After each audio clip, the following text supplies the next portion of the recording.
কোনো নিঃসন্তান স্ত্রী তার স্বামী মৃত্যুবরণ করার পরে তার যে স্বামীর সম্পত্তি থাকে সেই সকল সম্পত্তির ভাগ বন্টনটা কিভাবে হবে, তিনি কিভাবে ওই সকল সম্পত্তির দাবি করবেন কিংবা কতটুকু অংশ পাবেন, এই সকল বিষয় নিয়ে আমাদের কিন্তু এখনো সংশয় রয়েছে।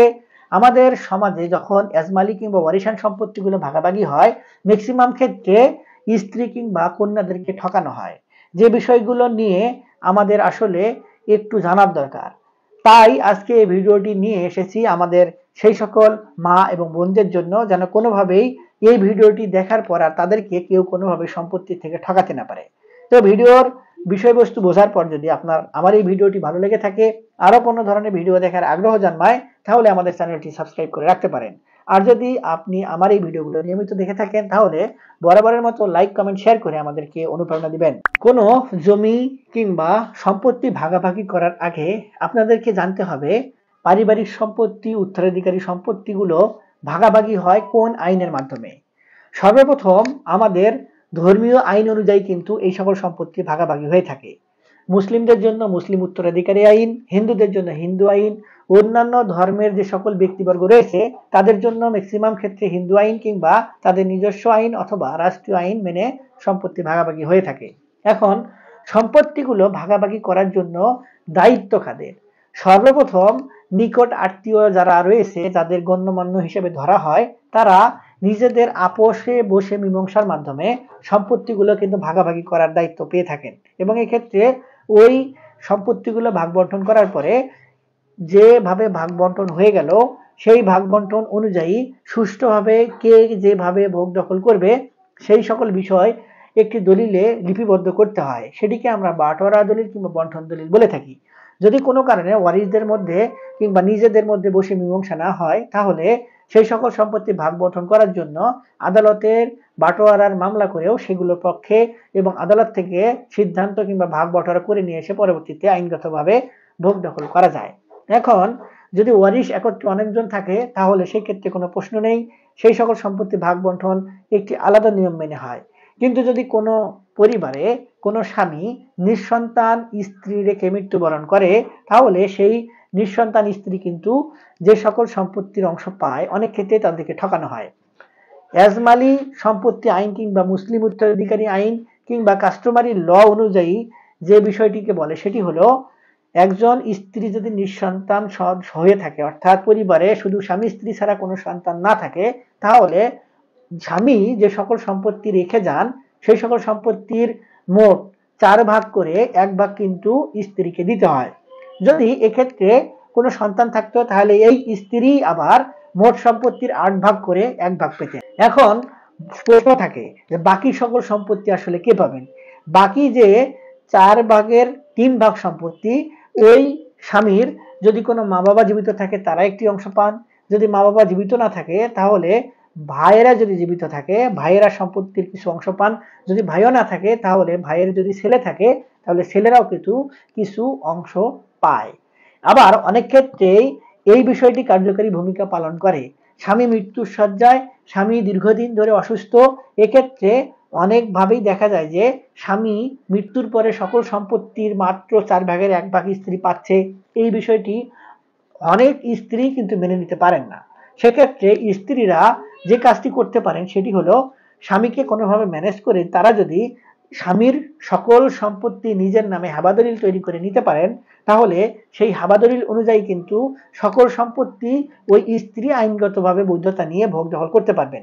এক্ষেত্রে মুসলিম উত্তরাধিকারী আইন কিংবা কাস্টমারি লগুলোও এটিকে বৈধতা দিচ্ছে। কেননা বলা হচ্ছে যে যদি কোনো ব্যক্তির সম্পত্তির মালিক হয়, তাহলে তিনি তার স্বইচ্ছায় তার সকল সম্পত্তি যেভাবে খুশি সেভাবে ভোগ দখল করতে পারবেন, কিংবা তার সকল সম্পত্তি তিনি যাকে খুশি তাকে মালিকানা হস্তান্তর করে দিয়ে যেতে পারবেন।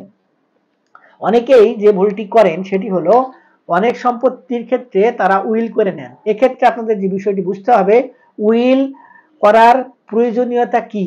অনেকেই মনে করেন যে উইল করে দিলে স্বামী মৃত্যুর আগ পর্যন্ত স্ত্রী সম্পত্তি ভোগ দখল করতে পারবে না। যদি হাবাদলিল করে দিয়ে যায় তাহলে অনেক ক্ষেত্রে স্ত্রী সকল সম্পত্তি নিয়ে স্বামীর পরে সেবা নাও করতে পারেন, এই ক্ষেত্রে উইলটি করে দেয়। এখন উইল মৃত্যুর পরে কার্যকর হয় বলে এই উইলের প্রেক্ষাপটটা অনেক গুরুত্ব সহকারে দেখা হয়, কিন্তু যে বিষয়টি গুরুত্বপূর্ণ সেটি হচ্ছে উইল কিন্তু সময় সম্পত্তির 1/3 হিসেবে কার্যকারী ভূমিকা পালন করে। আপনি যদি স্ত্রী কিংবা বোন, ধরুন আপনি আপনার স্বামীর থেকে কিংবা আপনার স্বামীকে বুঝিয়ে সকল সম্পত্তি উইল করে আপনার নামে করে নেন, তাহলে সকল সম্পত্তি আপনার স্বামী মৃত্যুর পরে আপনি কিন্তু একাই পাবেন না।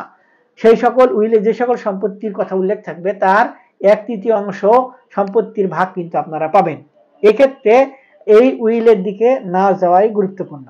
আবার অনেকেই যে বিষয়টি মনে করেন যে স্বামীর যদি আগের পক্ষের কোনো স্ত্রী থাকে কিংবা আগের পক্ষের যদি কোনো সন্তান থাকে, সেক্ষেত্রে এই একই নিয়ম পদ্ধতি অবলম্বন হবে। এক্ষেত্রে বিষয়টি যেটি গুরুত্বপূর্ণ, স্বামী কিন্তু আপনার একার না, সম্পত্তি সবসময় ভাগাভাগি হয় মৃত ব্যক্তির সম্পর্ক ধরে। আপনি মৃত ব্যক্তির স্ত্রী এবং অন্য পক্ষের যে সকল সন্তান রয়েছে কিংবা স্ত্রী যদি থাকে তারাও কিন্তু মৃত ব্যক্তির স্ত্রী এবং সন্তান। এক্ষেত্রে যদি আপনারা দুইজন স্ত্রী একসঙ্গে থাকেন এবং আপনি নিঃসন্তান হন, সেক্ষেত্রেও কিন্তু আপনি ওই যে স্বামীর সন্তান রয়েছে ওই সন্তানের সূত্র ধরে মোট সম্পত্তির 8/1 আপনারা দুইজন সতীন অর্থাৎ দুইজন স্ত্রী একত্রে ভোগ দখল করতে পারবেন।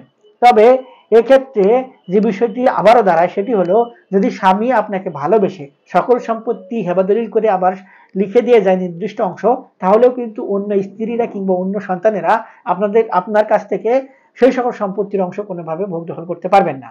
আবার ভ্রান্ত ধারণা এটিও থাকে যে স্বামী নির্দিষ্ট করে তাকে হেবাদলিল করে সম্পত্তি দিয়ে গেছেন, তিনি পরবর্তীতে স্বামীর রেখে যাওয়া যদি কোনো সম্পত্তি থাকে অবশিষ্ট, সেখান থেকে অংশ পাবেন না। এটি কিন্তু ভুল ধারণা। হেবাদলিলের সাথে পরবর্তীতে রেখে যাওয়া সম্পত্তি ভাগ দখলের কোনো ধরনের সম্পর্ক নেই। ওই স্ত্রী আবার নতুন করে ওই হেবাদলিলে উল্লেখিত সম্পত্তি বাদেই যে সকল সম্পত্তি থাকবে সে সকল সম্পত্তির থেকে যদি সন্তান থাকে তাহলে 8/1 আর যদি সন্তান না থাকে মোট সম্পত্তি 4/1 পাবেন। এটি কিন্তু স্পষ্ট নিয়ম এবং এগুলোই কিন্তু সঠিক নিয়ম। এর বাইরে গিয়ে সম্পত্তি ভোগ দখল করার কিন্তু কোনো সুযোগ নেই।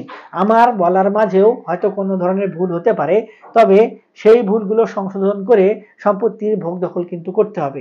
কোনো ক্ষেত্রেই নিঃসন্তান স্ত্রীকে সম্পত্তির থেকে বঞ্চিত করার কোনো সুযোগ নেই। আর যদি কোনোভাবে কোনো স্ত্রীকে কোনোভাবে সম্পত্তি থেকে বঞ্চিত করা হয় তাহলে তারা আদালতে বাটোয়ারার মামলা করেও কিন্তু তাদের সম্পত্তিগুলো খুব দ্রুতই নিজের ভোগ দখলে নিয়ে আসতে পারবেন, এবং আদালতও কিন্তু এক্ষেত্রে নারীদের বিশেষ একটি গুরুত্ব সহকারে নিয়ে দ্রুততার মধ্যে সম্পত্তিগুলো ভাগ বণ্টন করে তাদের যে ন্যায্য অধিকার কিংবা অংশ সেটি তাদেরকে ফিরিয়ে দিবে। তো ভিউয়ার্স, আশা করি আপনারা বিষয়গুলো বুঝতে পেরেছেন এবং এই ভিডিওটি দেখার পরে আপনাদের আর কোনো সংশয় থাকবে না বলে আমি আশা করি।